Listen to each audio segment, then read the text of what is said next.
Glenn Deason has basically called it. He said Pokrovsk has fallen and Mirnograd has been completely surrounded with thousands of Ukrainian soldiers inside the pocket. Footage appears to show many soldiers surrendering in what has become one of the worst defeats of the war. I've said this before, I'll say it again. When you look at the conflict, the NATO proxy war against Russia and this conflict in Ukraine, as you know, as Zelensky said in March 2022, the whole goal of this, of course, is to exhaust Russia, weaken Russia, bring Russia to her knees. Not happening. But even Zelensky said, this will happen at the cost of Ukrainian statehood and Ukrainian lives. If Zelensky says that, that's basically why I got banned from YouTube for 2 years. Because I said, look, this war does not serve the interests of the Ukrainian people. There's plenty of famous Ukrainian journalists out there who, by the way, are either imprisoned or forced out of the Ukrainian country now because of this truth that they told. And that truth is that the only pro-Ukraine position to have is to do exactly what Zelensky is refusing to do. That is negotiate a ceasefire. That is to accept defeat. Bring an end to the fighting. And we know that they're not going to win. There's no hope whatsoever. So why not just negotiate? If you say that in Ukraine, you're labeled as like a traitor. You're labeled as treasonous. That's why they hate Donald Trump. That's why they hate Charlie Kirk. They're making effigies of Charlie Kirk, shooting him in the head and threatening Erica Kirk. Say, don't say the same things you said about Ukraine like your husband. That's what they're doing in Ukraine. That's who these people are right now. As for the front line in Ukraine, the situation is very grim, specifically in Pokrovsk. Now, for a very long time, the Ukrainians were upfront and honest about the importance of Pokrovsk. They built up military defense infrastructure there for years, deep underground bunkers, lots of cement. It was heavily fortified. For years, they told us that Pokrovsk is very important. This is the city that leads to the end of the road in Donetsk. And what is the end of the road? Well, it's west to Dnieper, and it's to eventually Slavyansk, Kramatorsk. So this is a very important city, but of course now that this city is fully encircled and Ukrainian soldiers are trying to withdraw, they're trying to flee, some of them are surrendering. Now, Pokrovsk is not an important strategic area. This is not strategically important whatsoever. This is what they've done every single time. Every single city that has fallen, what happens? Ukraine tells us we need missiles, we need air defense, we need Storm Shadow, we need this, we need that, because this city is so important. We cannot afford to lose it. And then when it falls, because they all do, they all have, only 18% of this territory is still under control of Ukraine. Every single time they say that city was not important, actually. Actually, really was not important. Well, here's the situation in Pokrovsk. The armed forces of Ukraine have lost the last chance to leave Pokrovsk, as TASS reported. Advisor to the head of the DPR, Timakovsky, said that Russian armed forces have blocked off the last exit routes from the city. That is this little stretch of territory here, and the maps have actually updated since this was published, and it is even more of a tight stranglehold on the city than you saw in that photo. Glenn Deason has basically called it. He said Pokrovsk has fallen and Mirnograd has been completely surrounded with thousands of Ukrainian soldiers inside the pocket. Footage appears to show many soldiers surrendering in what has become one of the worst defeats of the war. We have an update from AMK mapping here. Over the last 24 hours, any remaining Ukrainian soldiers in the Dinas district of northeastern Pokrovsk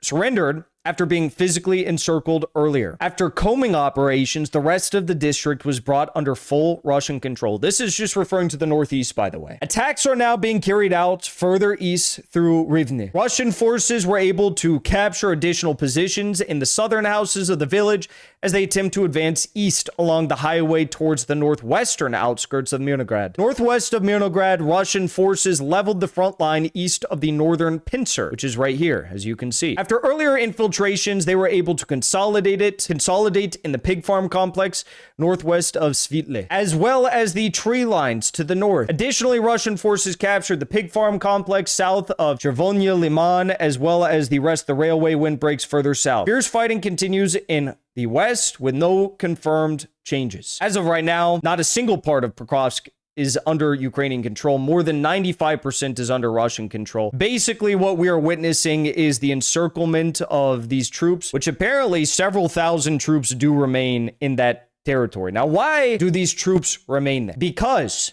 Zelensky refuses to order their withdrawal. Why is Zelensky? The writing's on the wall. 95% of Pokrovsk is under Russian control. Nothing is really tangibly under Ukrainian control because the only Ukrainians there are encircled. They've been cut off from any sort of provisions, any sort of, reservists coming to help them, any sort of deployments coming into that cauldron that has been established. They are cut off. So why is Zelensky refusing to call for their withdrawal? The answer is simple. When Zelensky went to Washington not too long ago to meet with Trump, as he was scolded once more, for continuing this conflict in the face of Trump, who wants to put an end to it, at least that's what he claims publicly. Behind the scenes, he's clearly not doing much to actually end it. But as this is happening and Zelensky's in DC, he promised Trump that there would be a strong Ukrainian offensive. He promised Trump that he'd get the situation under control, there would be a strong Ukrainian offensive, and they would have something to show Trump, something to justify to U.S. senators, U.S. Congress people as to why they deserve, tomahawks, for example, or more air defense systems, or more money. Okay, this is the whole idea here. Pokrovsk was supposed to be the Ukrainian offensive, but instead of an offensive, they're losing territory. They're losing territory here. They lost Kupiansk. They lost Mirnograd. They're losing in the north. They're losing in Konstantinovka. Everything has gone south after the Ukrainian counteroffensive, which was primarily focused on Zaporozhye. That was the end of the end. The Ukraine hasn't had one good day since their failed counteroffensive in Zaporozhye. Even though Zelensky is coming out, Zelensky doesn't want to talk about what's happening in Pokrovsk. He's talking about the Russian Arctic in his new videos that he's uploading online.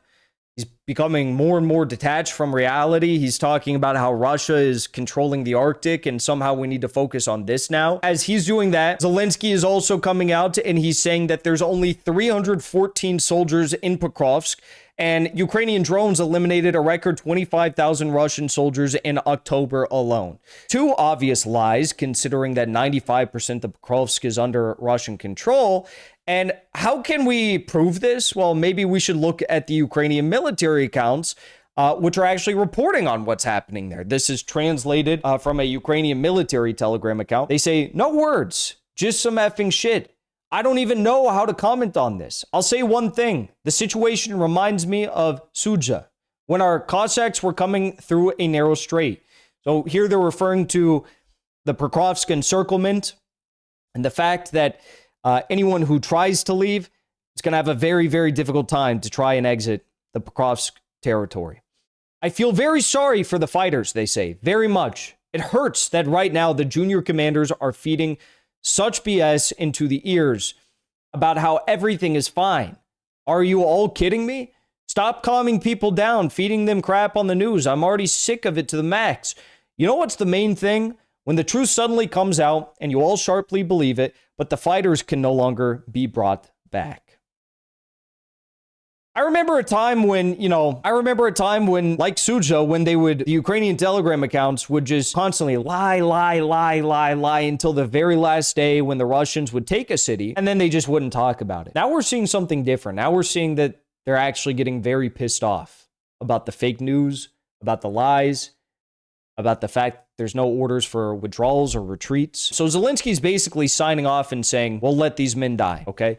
Even German state broadcasting, state media in Germany is pointing this out. They say, it is difficult to understand why the top Ukrainian military leadership repeatedly makes the same mistake, ordering retreats from untenable positions only when it was already too late.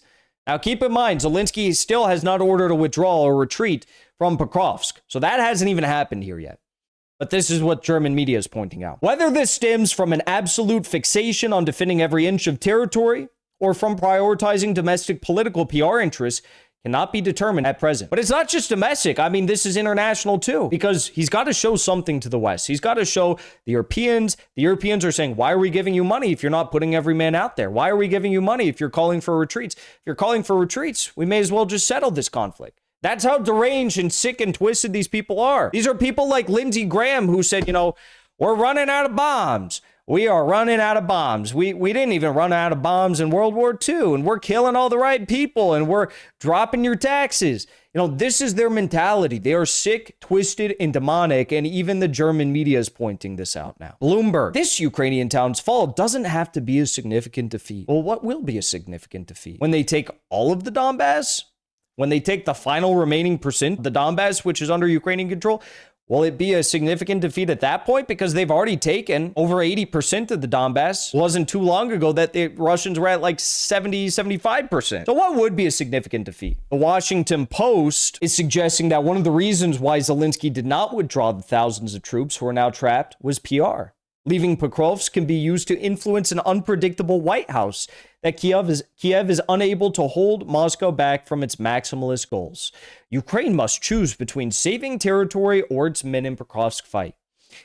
Now, this title is even a lie. It's like if this title was accurate, they'd say Zelensky is sacrificing his men in Pokrovsk in an area where he knows that there will be no exit, they will be defeated, or they will have to surrender just to remain in power, to sustain his own public relations campaign. He's literally putting himself above the lives of thousands of men who are supposedly fighting for their country. Truth of the matter, of course, is always much different than that. These men are not actively choosing to go fight for their country in most cases, as we saw this week when Angelina Jolie took a propaganda tour to Ukraine and her bodyguard, Angelina Jolie's bodyguard, was captured and sent to a military conscription center during her visit. So she lost her bodyguard because the military conscription officers came up and took him away. Angelina Jolie had to personally go to the conscription center to get him released. That is how much of a clown state Ukraine has become at this point. It's insane. Ukraine also hit their desertion record this year. This is according to the BBC. More soldiers have reportedly gone AWOL or deserted in October than any single month since the conflict's escalation in 2022. So even British media is beginning to admit all of this. And this is what the Ukrainian churches look like. You have far-right nationalists going into the churches, threatening to beat people up, attack people. This was from this week in Ukraine. So even though Trump is in office and he's tweeting about how the United States needs to go into Nigeria to stop the persecution of Christians, what we have in Ukraine is actually much worse. You actually have the state's level persecution of Christians. You have the state arresting bishops. You have the state arresting priests. You have the state persecuting people for allegedly being tied to Russia because they are Orthodox Christians. Upholding Western values, just like in Israel, who's been bombing Christians and Christian churches for many, many years. Before you leave, I want to say thank you for the support, because after 2 years of being banned, we are finally back home on YouTube. So be sure to subscribe to our channel and also join as a member on our channel using the link at the top of the description. I rely on the generous support of viewers like yourself to get the truth out to as many people as possible. You can also support the show on Locals or Give Sin Go. The mainstream media and the powers that be are never going to stop attacking us for bringing the truth to as many people as we do. Thank you so much for your support.